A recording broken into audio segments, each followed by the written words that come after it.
মন্ত্রী মশাই, সকাল সকাল আপনারা তো মুখ ভারী কেন? আরে আর বলিস না, আগে রাজসভায় অনেকেই ছিল যারা আমার হয়ে কথা বলতো, কিন্তু ইদানিং সবাই কেমন বদলে গেছে। সবাই গোপালের হয়ে কথা বলছে, তাই তো? একদমই তাই। আর না বললেও কেউ গোপালের বিরুদ্ধে কথা বলে না।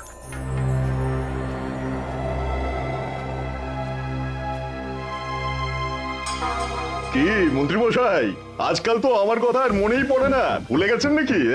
আরে না না ভগবান, তুমি হলে আমার তুরুপের তাস।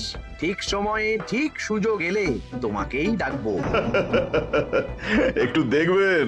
হ্যাঁ, আরে নিশ্চয়ই নিশ্চয়ই। এই চলি রে, আবার রাজসভায় যেতে হবে।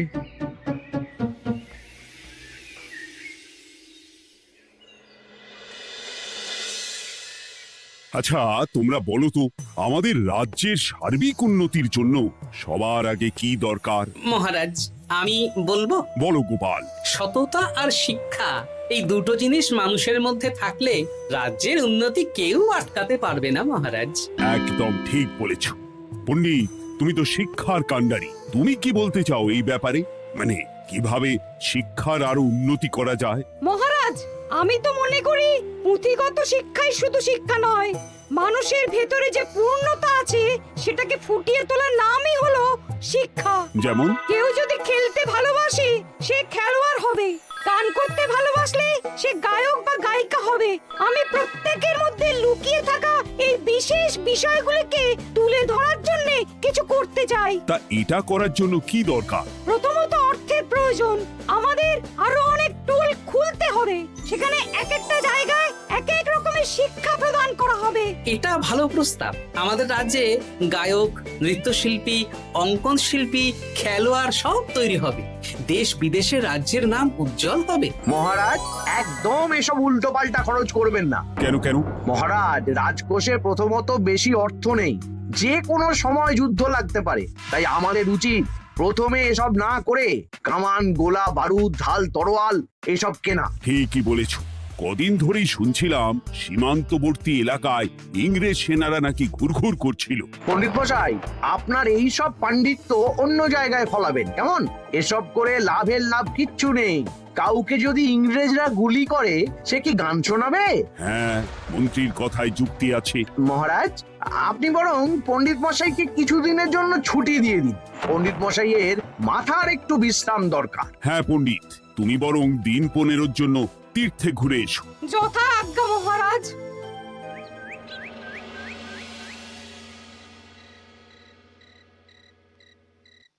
শোনো ভগবান, সকালেই তুমি কাজের কথা বলছিলে, আমি এমন ছক কষেছি কালকে থেকেই তোমার জন্য একটা ভালো বেতনের কাজ জোগাড় করে দেব।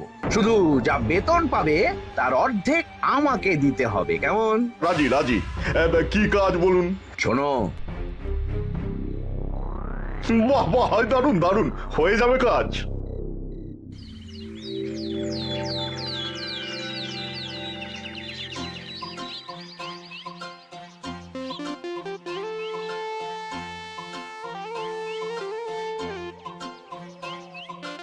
এই সকাল সকাল রাস্তায় ঘুরঘুর করছিস কেন? পড়াশুনো কি শিখেই তুলে দিয়েছিস? পণ্ডিত মশাই তীর্থে গেছেন, এখন আমাদের ছুটি। দুপুর বেলা ভাত, রাতের বেলা রুটি।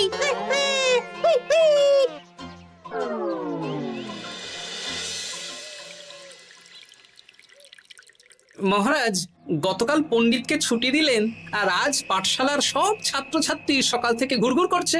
কি, তাহলে তো মুশকিল। মুশকিল আসান করার রাস্তা আমার কাছে আছে মহারাজ। আমার সন্ধানে এমন একজন পণ্ডিত আছেন যিনি বহু ভাষাবিদ, অনেক পাণ্ডিত্য, দেশ বিদেশে শিক্ষাদান করেছেন। কিন্তু তাকে আমরা পাবো কোথায়? তিনি কৃষ্ণনগরে ঘুরতে এসেছেন। শুধু ওনাকে বেতনটা একটু বেশি দিতে হবে, এবং তিনি এই রাজ্যের যে কোনো মানুষের চেয়ে বেশি শিক্ষিত। তার পড়ানোর ধরনই আলাদা। সে কোথায়? আমি তাই ওনাকে আজকে রাজসভায় আসতে বলেছি। মহারাজ, আপনার সাথে একজন দেখা করতে এসেছেন। দেখুন মহারাজ, বলতে না বলতেই হাজির। ওনাকে ভিতরে আসতে বলো। আচ্ছা মহারাজ।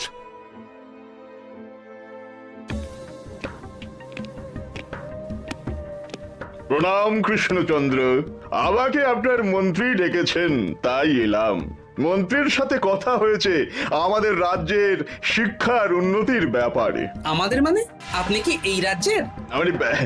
এখন এই রাজ্যে আছি তো, তাই আমাদের রাজ্য বললাম। উনি সবাইকে আপন করে নেন। যাই হোক, তোমার শিক্ষার উন্নতির ব্যাপারে কি মতামত? মহারাজ, আমি এই রাজ্যের বিভিন্ন মোড়ের মাথায় টোল খুলতে চাই। তার জন্য অনেক অর্থের প্রয়োজন। তাতে কি উপকার হবে? ছাত্রদের জন্য তো নির্দিষ্ট পাঠশালা আছে। যখন শত্রুরা আক্রমণ করতে আসবে তখন তারা দেখবে রাস্তার মোড়ে মোড়ে টোল, মোড়ে মোড়ে টোল। তারা বুঝতে পারবে এখানে সবাই শিক্ষিত। আর শিক্ষিত লোককে ক্ষমতার অধীনে রাখা কঠিন, যুদ্ধে জিতলেও শাসন করা মুশকিল। কারণ অশিক্ষিতকে বোকা বানানো সহজ, কিন্তু শিক্ষিতকে বোকা বানানো কঠিন। নতুন পণ্ডিত একদম ঠিক কথা বলেছে।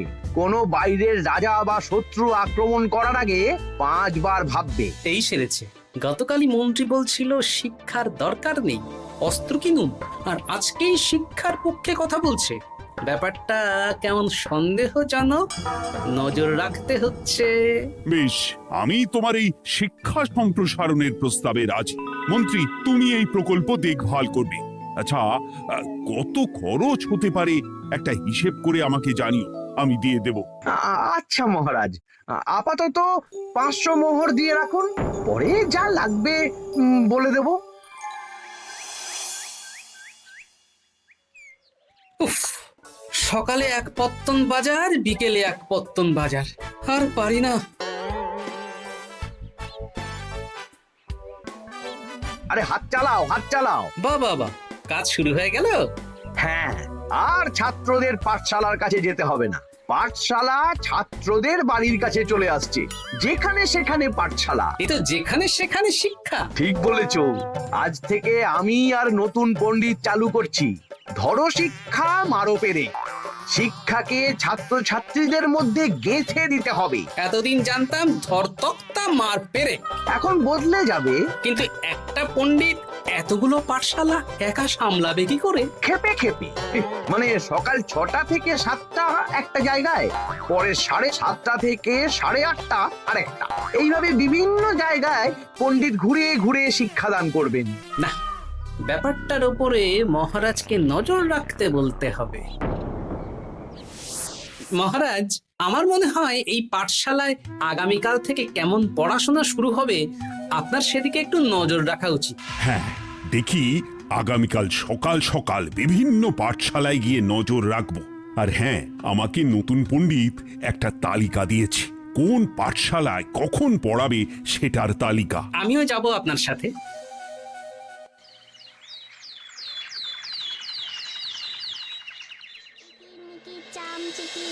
কাটা মজুমদার ধে এলো দামোদর, দামোদরের হাঁড়ি কুড়ি, দুয়ারে বসে চাল কুড়ি। দেখি কুটি, তোরা এই কিরমিকির খেলছিস? নতুন পণ্ডিত কোথায়? উনি তো এই মাত্র দক্ষিণের পাঠশালায় গেলেন। ন্যাপলা আর গুলটে আজ থেকে ওখানেই গেছে। ওদের দুজনের বাড়ি কাছাকাছি তো, তাই। আচ্ছা চলো তো গোপাল, দক্ষিণে গিয়ে দেখি।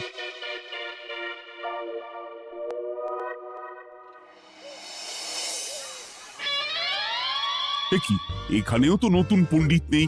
নতুন পণ্ডিত মশাই আমাদের একের নামটা মুখস্থ করতে দিয়ে চলে গেলেন। একের নামটা? এসব কি হচ্ছে? শিক্ষার নামে অর্থের জলাঞ্জলি মহারাজ। না, আজই রাজসভায় এর বিচার হবে। মন্ত্রী, আমি যা দেখলাম তাতে শিক্ষা তো কদিন পরে লাটে উঠবে। আমার এক ভাগ্নি তো আজ পাঠশালায় গিয়ে লুকোচুরি খেলেছে। নামমাত্র পড়াশোনা আর বাকি সময় খেলা, এভাবেই বয়ে গেল বেলা। মন্ত্রী, এই তোমার নতুন পণ্ডিতের দৌড়। মহারাজ, একজনের পক্ষে এতগুলো পাঠশালায় শিক্ষাদান তো সম্ভব নয়। তার জন্য তো আরো পণ্ডিতের প্রয়োজন, আর তার জন্য চাই আরো অর্থ। আবার অর্থ? শুধু মহারাজের অতিরিক্ত অর্থ খরচ হবে বলে আমি আগে এই প্রস্তাবটা রাখিনি। বেশ, তা আর পণ্ডিত কোথায় পাবে? আমাদের নতুন পণ্ডিতের কাছে অনেক পণ্ডিতের সন্ধান আছে। উনি একটা হাঁক মারলেই সব চলে আসবে। বেশ, তাহলে তাই ব্যবস্থা করো। এভাবে শিক্ষার অবনতি আমি চোখে দেখতে পারবো না। আরো 300 মোহর লাগবে। পেয়ে যাবে। উফ, এ তো দিনে দুপুরে ডাকাতি। ব্যাপারটা ধরতে হবে। কিছু একটা ঘোট তো আছেই। আর নতুন পণ্ডিতদের যদি কোথাও একটু থাকা খাওয়ার ব্যবস্থা করা যায় তাহলে ভালোই হয়। রাজবাড়ির অতিথিশালা তো আছেই, ওখানেই না হয় ব্যবস্থা করে দেব।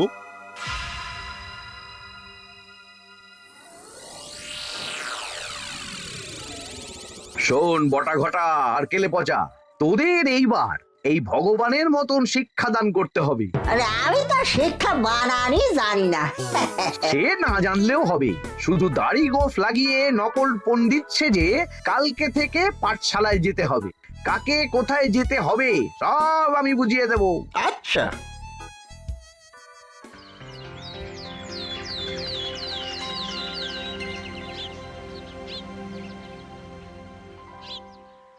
আচ্ছা বল তো, গতকাল তোদের বাড়িতে কি কি রান্না হয়েছিল? ভাত, মসুর ডাল আর লাউ ঘন্ট। লাউ ঘন্টের মধ্যে চিংড়ি ছিল? না, তা আজকে কি রান্না হবে? আজকে সকালে বাবা বাজার থেকে পাকা কাতলা এনেছে। কাতলা মাছের পাতলা করে ঝোল হবে। আর তোর? আমাদের আজ নিরামিষ, এই কবজি ডুবিয়ে সবজি ভাতি খেতে হবে। বেশ।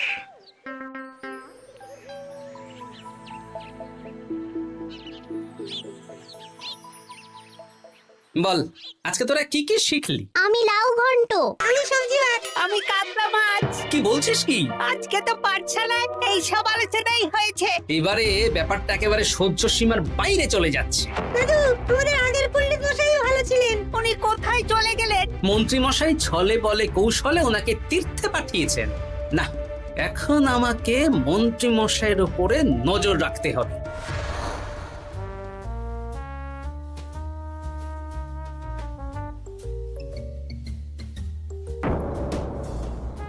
পাঠশালায় পড়ানোর ব্যাপার তো বিকেলেই মিটে গেছে। রাজবাড়ির অতিথিশালায় না গিয়ে নতুন পণ্ডিত মশাইরা এদিকে আবার কোথায় যাচ্ছেন? সাথে মন্ত্রীও আছেন, ব্যাপারটা নজর রাখতে হবে। তাড়াতাড়ি চল। চলুন চলুন। এদিকে তো বটা ঘটার বাড়ি, এদিকে মন্ত্রী মশাই কোথায় যাচ্ছেন?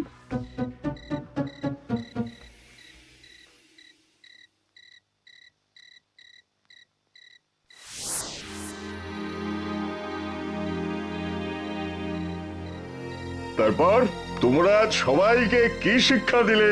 শিক্ষে সে আমাদের শিক্ষা নেই, চুরি করে দিন চলে। আমি কি করে শিক্ষা দেব? আরে ছাইপাশ দাড়ি গোঁফ থাকলে কি কুটকুট করে? তা বলেছিস বটা। আরে আরে আহারে করছিসটা কি?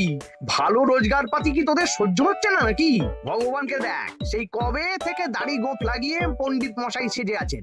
আমারও প্রথম দিন একটু সমস্যা হচ্ছিল, এখন সামলে নিয়েছি। আর আমাদের এই সব আলোচনা একদম করা উচিত না।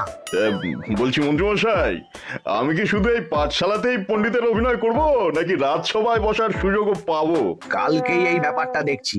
আগে তোমাকে রাজসভায় ঢোকাবো, তারপর এক এক করে বটা ঘটা কেলে পচা সব আমার দলের লোককে রাজসভায় ঢুকিয়ে নেব। আর রাজসভার বাকি সদস্যদের ফাঁকা করে দেবেন। একদম তাই। মহারাজ সহজ সরল মানুষ, এটাই একটা বড় সুবিধা। আচ্ছা, এই ব্যাপার। ঠিক আছে, আমি কদিন পরে ঠিক সময়ে একদম হাটে হাড়ি ভাঙবো।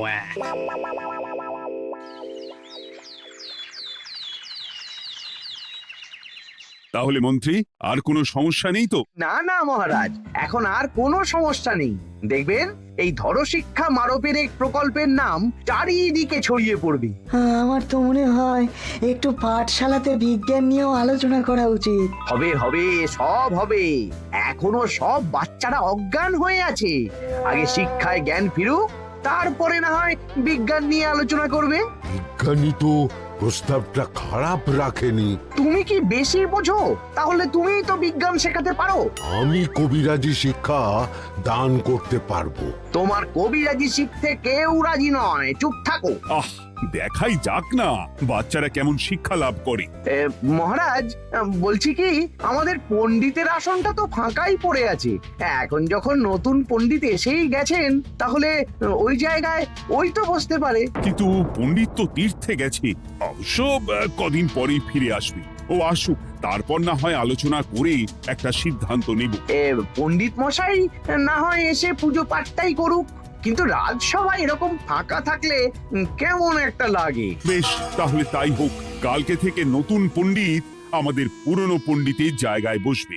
এইভাবে রাজসভা ফাঁকা করে যেতে হবে, তাহলে একদিন সবাই আমার পক্ষেই কথা বলবে, আর শেষে রাজাকেই সরিয়ে দেব।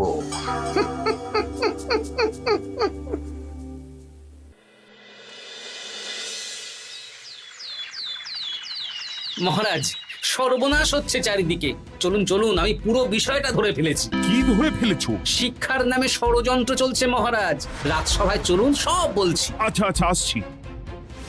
হ্যাঁ বলো গোপাল, তুমি কি বলছিলে শিক্ষার নামে ষড়যন্ত্র নাকি? মানে গোপাল মস্করা করছে নাকি? রাজ্যে দারুণ শিক্ষাদান চলছে। মহারাজ, আমি দেখে ফেলেছি আমাদের নতুন পণ্ডিত আসলে কোনো পণ্ডিত নন। ইনি আপনাকে, আমাদের সবাইকে বোকা বানাচ্ছেন। তাই নাকি? ডাকো দেখি নতুন পণ্ডিতকে। এই তো মহারাজ, আমি চলে এসেছি। এই তো, ইনি বদমাশি করছেন, শিক্ষার্থীদের ভবিষ্যৎ নিয়ে খেলছে। এই বল, আসল কথাটা বল। কি বলবো, এসব ভাড়ামো বন্ধ করো গোপাল। না বললে আমি কিন্তু ধুতি খুলে দেব। এই এই আরে কি হচ্ছেটা কি? এই এই এই এই সরো তো, সরো সরো। ব্রুম, ব্রুম, ব্রুম, কি হলো? কি হলো? ব্রুম, ব্রুম, জব্রুম। এই সেরেছে। গোপাল এসব কি বলছে? বলুন। ভুল বকছে কেন? ব্রুম, ব্রুম, গোপাল, তোমার কি হলো গো? কি বলছো তুমি? আমার কাছ হায়ন। বৈদ্য, তুমি একটু দেখো তো গোপাল ঠিক আছে তো? এই যে নতুন পণ্ডিত, তুমি তো অনেক ভাষা জানো, তুমি বুঝতে পারছো? মহারাজ, আমি দেখছি গোপালের মনে হয় বিশ্রামের প্রয়োজন। এই এই, তোমরা কয়েকজন মিলে গোপালকে রাজবাড়ির অন্দর মহলে নিয়ে চলো। চলুন, আমি যাচ্ছি। ওহো, গোপালের কি হলো? মাথায় লেগে গেল? ভাষা চলে গেল? সব এই নতুন পণ্ডিতের জন্য।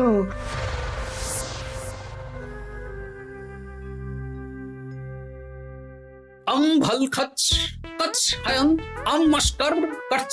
মহারাজ, আমার মনে হচ্ছে গোপালের বাইরে থেকে কিছু হয়নি, ভিতর থেকে কিছু হয়েছে। ব্রুম, নারী স্পন্দন, হৃদস্পন্দন সব ঠিক আছে। আমার বড় যাব ভ্রম। কিন্তু গোপাল কি ভাষা বলছে বোঝা যাচ্ছে না। নতুন পণ্ডিত, একবার চেষ্টা করে দেখো না। আমার কাছে হয় না। এসব তো আমি কিছুই বুঝতে পারছি না মহারাজ। আপনি যে এত দেশ বিদেশে ঘুরেছেন, আপনি বুঝতে পারছেন না?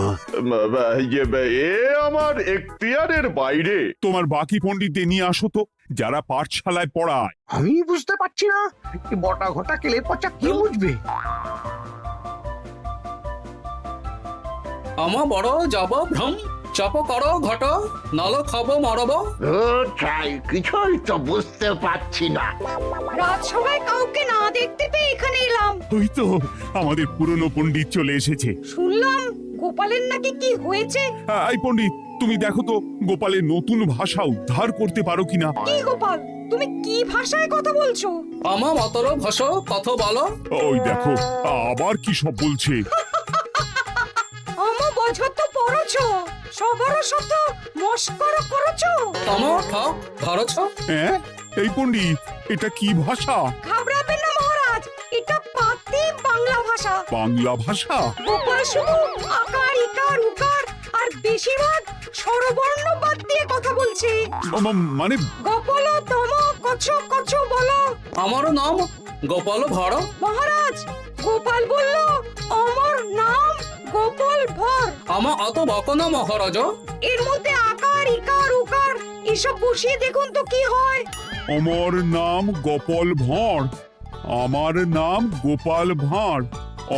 অত, আমি অত, বকা বোকা, নই মহারাজ। মহারাজ, আমি অত বোকা নই মহারাজ। এই তো সুন্দর ধরে ফেলেছেন। কি কেমন দিলাম? দেখলে আমাদের রাজ্যে মন্ত্রী ধরে আনা পণ্ডিতের পাণ্ডিত্য। সব এক একটা গাধা। হ্যাঁ, এ কি ভগবান, বটা ঘটা কেলে পচা। মহারাজ, এখান থেকে কি বুঝতে পারলেন? কি? শিক্ষার বাইরেও অন্যভাবে সমস্যার কি করে সমাধান করা যায়, তাও শুধুমাত্র উপস্থিত বুদ্ধি দিয়ে, যেটা আমাদের রাজপণ্ডিতের আছে। তা তো দেখতেই পাচ্ছি। আর সেই জন্যেই মন্ত্রী ওনাকে সরাতে চেয়েছিলেন, আর কিছুদিনের মধ্যে সব সভাসদদের সরিয়ে দিতেন। আমি সব মতলব শুনেছিলাম, আর এই দিনটার জন্য অপেক্ষা করছিলাম। আজকেই তো পণ্ডিতের তীর্থ থেকে ফিরে আসার কথা। তাই আজকে এই ছোট্ট নাটকটি করলাম। এবার মন্ত্রী আর এই 4 জন নকল পণ্ডিতকে আচ্ছা করে কারাগারে গিয়ে ধোলাই দাও। ধোলাই হলো ওনাদের জন্য উপযুক্ত এবং উচিত শিক্ষা।